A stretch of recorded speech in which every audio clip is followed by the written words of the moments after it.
पांडु का वानप्रस्थ आश्रम में प्रवेश।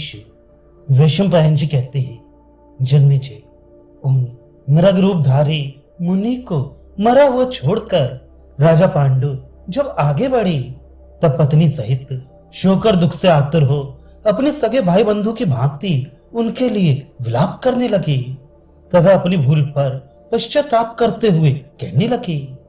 पांडु बोले, खेद की बात है कि श्रेष्ठ पुरुषों के उत्तम कुल में उत्पन्न मनुष्य भी अपने अंतःकरण पर वश न होने के कारण काम के फंदे में फंसकर विवेक खो बैठते हैं और अनुचित कर्म करके उसके द्वारा भारी दुर्गति में पड़ जाते हैं।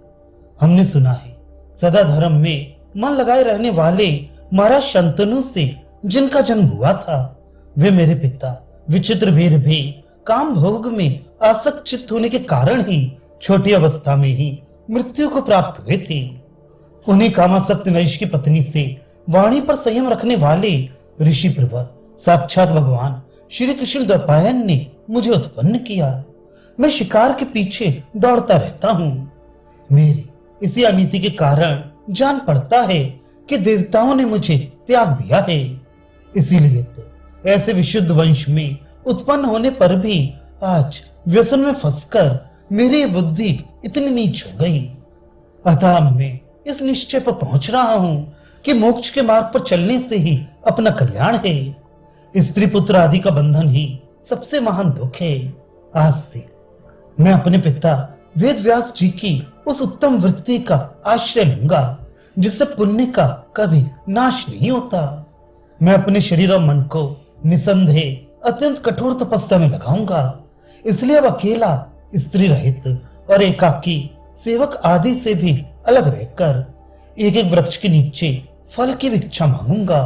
सिर मुड़ाकर मौनी सन्यासी हो इन वानप्रस्थियों के आश्रमों में विचरूंगा। उस समय मेरा शरीर धूल से भरा होगा और निर्जन एकांत स्थान में मेरा निवास होगा, अथवा वृक्षों का तल ही मेरा निवास गृह होगा। मैं प्रिय एवं अप्रिय सब प्रकार की वस्तुओं को त्याग दूंगा। ना मुझे किसी के वियोग का शोक होगा और ना किसी की प्राप्ति या संयोग से ही हर्ष होगा। निंदा और स्तुति दोनों मेरे लिए समान होंगी। ना मुझे आशीर्वाद की इच्छा होगी न नमस्कार की। मैं सुख दुख आदि द्वंद्वों से रहित और संग्रह परिग्रह से दूर रहूंगा। ना तो किसी की हंसी उड़ाऊंगा और न क्रोध से किसी पर भौहें टेढ़ी करूंगा। मेरे मुख पर प्रसन्नता छाई रहेगी तथा सदा सब भूतों के हित साधन में मैं संलग्न रहूंगा। स्वेदज, उद्भिज, अंडज, जरायुज चार प्रकार के जो चराचर प्राणी हैं, उनमें से किसी की भी मैं हिंसा नहीं करूंगा। जैसे पिता अपनी अनेक संतानों में सर्वदा समभाव रखता है, उसी प्रकार समस्त प्राणियों के प्रति मेरा सदा समान भाव होगा। पहले कहे अनुसार मैं केवल एक समय वृक्षों से भिक्षा मांगूंगा, अथवा ये संभव ना हुआ तो 10-5 घरों में घूमकर थोड़ी थोड़ी भिक्षा ले लूंगा, अथवा यदि भिक्षा मिलनी असंभव हो जाए तो कई दिन तक उपवास ही करता चलूंगा। भिक्षा मिल जाने पर भी भोजन थोड़ा थोड़ा ही करूंगा। ऊपर बताए हुए एक प्रकार से भिक्षा न मिलने पर ही दूसरे प्रकार का आश्रय लूंगा। ऐसा तो कभी ना होगा कि लोभवश दूसरे बहुत से घरों में जाकर भिक्षा लूं। यदि कहीं कुछ न मिला तो भिक्षा की पूर्ति के लिए 7 घरों पर फेरी लगा लूंगा। यदि मिला तो और ना मिला तो दोनों ही दशाओं में समान दृष्टि रखते हुए भारी तपस्या में लगा रहूंगा। एक आदमी वसूले से मेरी एक बाह काटता हो और दूसरा मेरी दूसरी बाह पर चंदन छिड़कता हो तो उन दोनों में से एक के अकल्याण का और दूसरे के कल्याण का चिंतन नहीं करूंगा।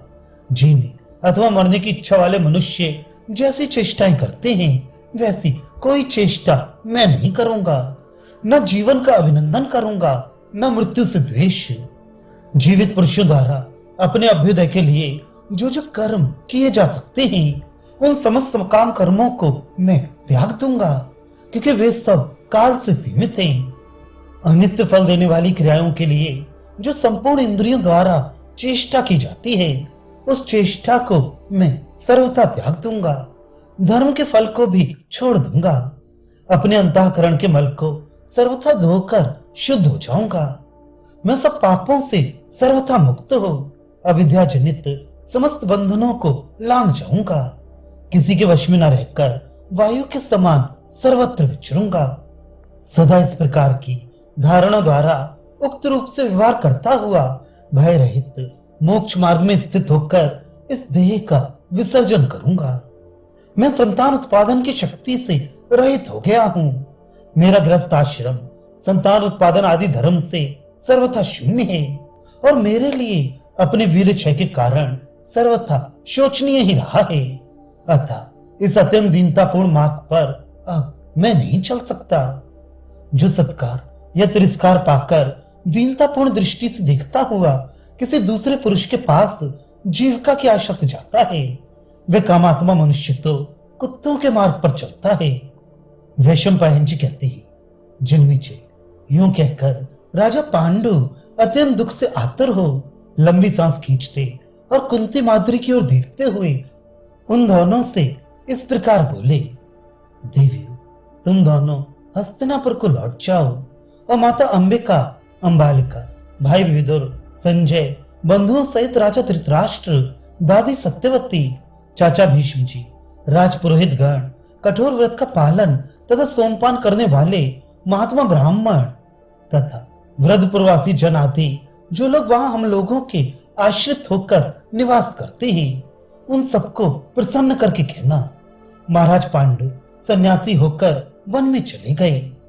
वनवास के लिए दृढ़ निश्चय करने वाले पतिदेव का यह वचन सुनकर कुंती और माद्री ने उनके योग्य बात कही।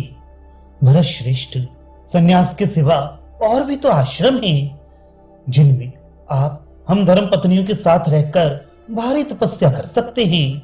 आपकी वे तपस्या स्वर्गदायक महान फल की प्राप्ति कराकर इस शरीर से भी मुक्ति दिलाने में समर्थ हो सकती है। इसमें संदेह नहीं कि उस तप के प्रभाव से आप ही स्वर्गलोक के स्वामी इंद्र भी हो सकते हैं। हम दोनों काम सुख का परित्याग करके पति लोक की प्राप्ति को ही परम लक्ष्य लेकर अपनी संपूर्ण इंद्रियों को संयम में रखती हुई भारी तपस्या करेंगी।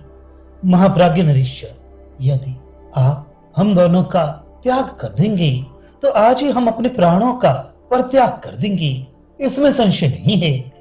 पांडु ने कहा, देवी यदि तुम दोनों का यही धर्मयुक्त निश्चय है तो ठीक है, मैं संन्यास न लेकर वानप्रस्थ आश्रम में ही रहूंगा तथा आज से अपने पिता वेद व्यास जी की अक्षय फल वाली जीवनचर्या का अनुसरण करूंगा। भोगियों के सुख और आहार का परित्याग करके भारी तपस्या में लग जाऊंगा। वलकर पहनकर फल मूल का भोजन करते हुए महान वन में विचरूंगा। दोनों समय स्नान संध्या और अग्निहोत्र करूंगा। चिथड़े, मृग चर्म और जटा धारण करूंगा। बहुत थोड़ा आहार ग्रहण करके शरीर से दुर्बल हो जाऊंगा। सर्दी, गर्मी और आंधी का वेग सहूंगा। भूख प्यास की परवाह नहीं करूंगा तथा दुष्कर तपस्या करके इस शरीर को सुखा डालूंगा। एकांत में रहकर आत्मचिंतन करूंगा। कच्चे कंदमूल आदि और पक्के फल आदि से जीवन निर्वाह करूंगा। देवताओं और पितरों को जंगली फल मूल, जल तथा मंत्र पाठ द्वारा तृप्त करूंगा। मैं वानप्रस्थ आश्रम में रहने वालों का तथा कुटुंबी जनों का भी दर्शन और अप्रिय नहीं करूंगा। फिर ग्रामवासियों की तो बात ही क्या है। इस प्रकार मैं वानप्रस्थ आश्रम संबंधी शास्त्रों की कठोर से कठोर विधियों के पालन की आकांक्षा करता हुआ तब तक वानप्रस्थ आश्रम में स्थित रहूंगा जब तक कि शरीर का अंत न हो जाए।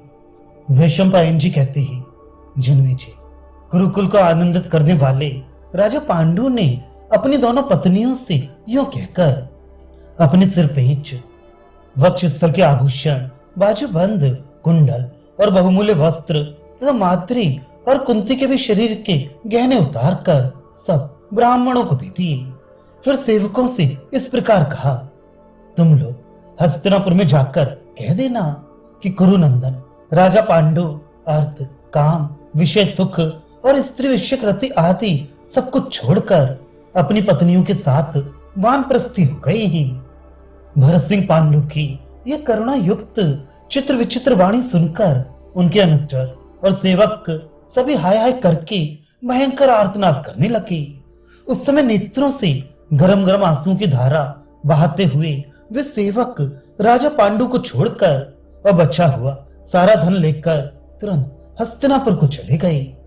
उन्होंने हस्तिनापुर में जाकर महात्मा राजा पांडु का सारा समाचार राजा धृतराष्ट्र से ज्यों का त्यों कह सुनाया और वे नाना प्रकार का धन धृतराष्ट्र को ही सौंप दिया।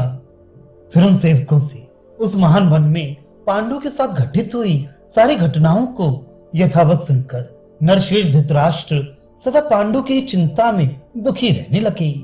शैया, आसन और नाना प्रकार के भोगों में कभी उनकी रुचि नहीं होती थी। वे भाई के शोक में मग्न हो सदा उन्हीं की बात सोचते रहती थी। जन्मेजय राजकुमार पांडु फल मूल का आहार करते हुए अपनी दोनों पत्नियों के साथ वहां से नाक्षत नामक पर्वत पर चले गए। तत्पश्चात चैत्ररथ नामक वन में जाकर कालकूट और हिमालय पर्वत को लांघते हुए वे गंधमादन पर चले गए। महाराज, उस समय वहां भूत, सिद्ध और महर्षि गण उनकी रक्षा करती थी। वे ऊंची नीची जमीन पर सो लेती थी।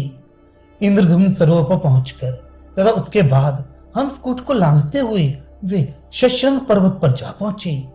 जन्मेजय वहां वे तपस्वी जीवन बिताते हुए भारी तपस्या में संलग्न हो गए।